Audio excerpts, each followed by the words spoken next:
Hi,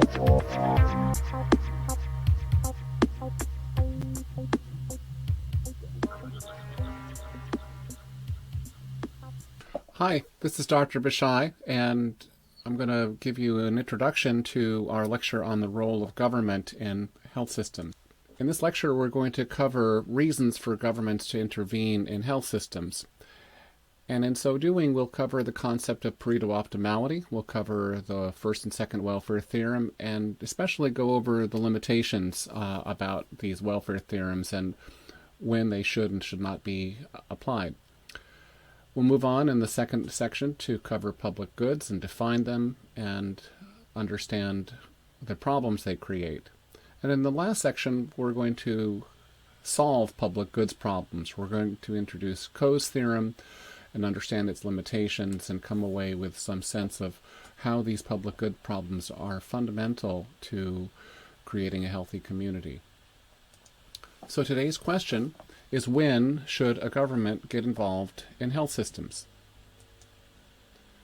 Well, answering this question kind of relies on what kind of government, what is a government, and let's start with a definition of what a government does. And social scientists have observed that what distinguishes a government among many other social organizations is that a government maintains a monopoly on the use of force to compel other people.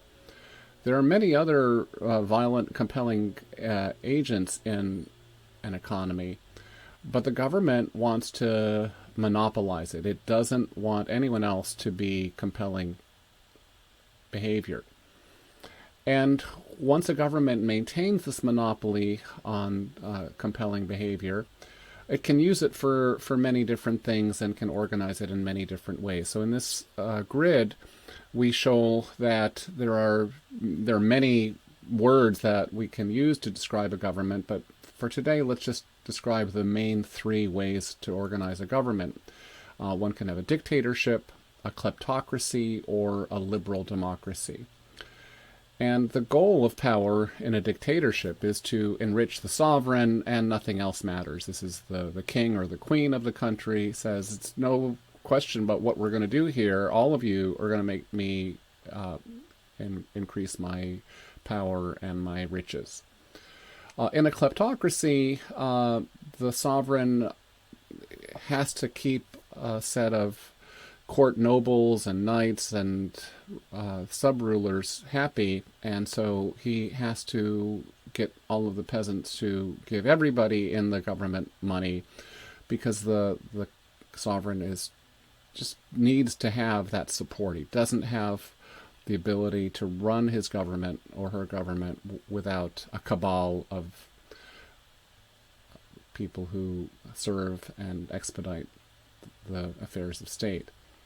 In a liberal democracy, the goal of the power is the general welfare of the voters who organize their society according to a constitution in order to try to get the best well-being for everybody. We could go on, and I'll just go on a little bit to talk about the use of laws. In a dictatorship, laws are optional. The ruler can often just govern by fiat, and there's nothing written down, and whatever whim or desire the sovereign has is what's going to happen that day. Or some sovereigns, kings and supreme rulers, have decided to write down laws and just put everybody on the same page. But in a dictatorship, those laws are not applied to rulers, and they're not applied to all people. In a kleptocracy, laws are definitely used, but they just don't apply to the entourage of the sovereign.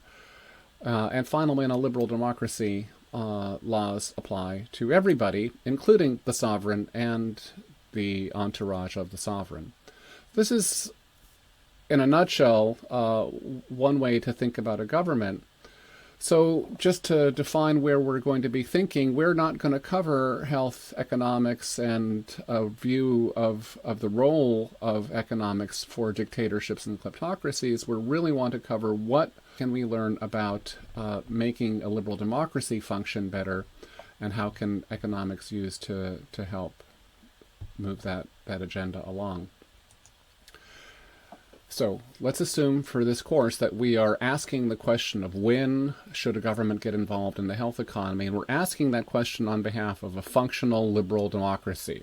It's true that there are many shortcomings in democracies. Many liberal democracies act like kleptocracies. They're captured by ruling interests, and even those ruling interests will hire economists to advise them on how to extract more stuff from the workers and the peasants.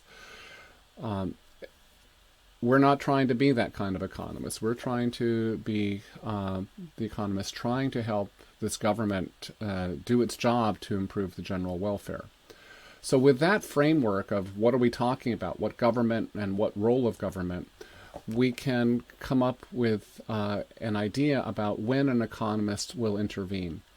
And an economist will intervene for two reasons.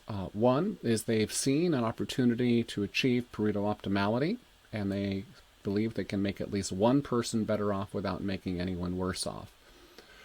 And the second reason to intervene is that this government has a public goods problem. It has realized that there are some things that everybody in their society needs, but they have to coordinate in order to ensure the supply of these things. So that's what we'll be doing in our lecture, and I'll look forward to seeing you again when we go through the different parts of this lecture.